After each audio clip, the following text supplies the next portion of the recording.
Bonjour, aujourd'hui nous allons voir l'écart et l'intervalle interquartile ainsi que le diagramme en boîte. Donc ici, tout d'abord, je rappelle que lorsqu'on a une série statistique, l'étendue, que vous avez déjà vu au collège et que l'on note E, est la différence entre la valeur la plus grande et la valeur la plus petite de la série. Donc c'est x max moins x min. Ici donc 9 moins 4, 5. Attention, ici il faut considérer les valeurs de la série et non pas les effectifs. Autre chose, ce que l'on va appeler l'intervalle interquartile, c'est un intervalle dont les bornes sont formées par les quartiles. Donc Q1 premier quartile, Q3 troisième quartile. Dans cet exemple ici, le premier quartile est 5, le troisième quartile est 8, donc l'intervalle, j'insiste bien, c'est un intervalle, et l'intervalle 5, 8. Dernière notion à voir, c'est l'écart interquartile. Alors, un écart, c'est un nombre. Ça va être la différence entre la valeur du troisième quartile et la valeur du premier quartile.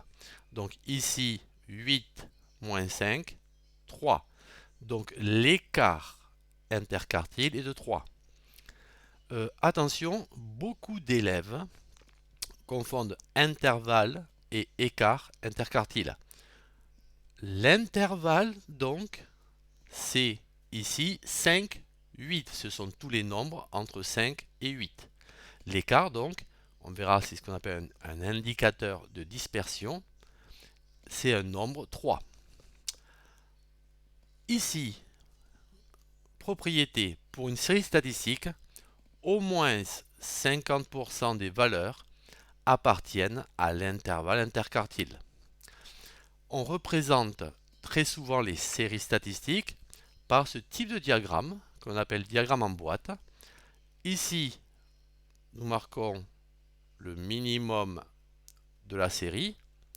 Ici, nous marquons donc le maximum de la série. Ici, donc 9 et 4. Nous avons donc Q1 5, MED 6, Q3 8.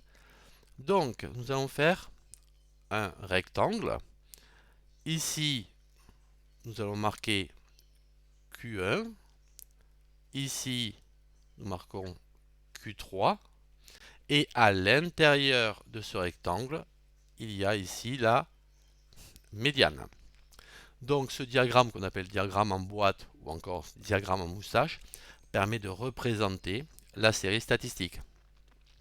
Une question que me posent souvent les élèves, c'est la hauteur ici de la boîte. La hauteur de la boîte, en fait, c'est vous qui la choisissez de façon à ce que ça représente au mieux la série statistique. Vous remarquerez qu'il n'y a pas d'axe des ordonnées. Ici, la seule chose qui nous intéresse, c'est sur l'axe des abscisses de marquer minimum, Q1, médiane, Q3, maximum. Donc, voilà, c'était tout pour aujourd'hui.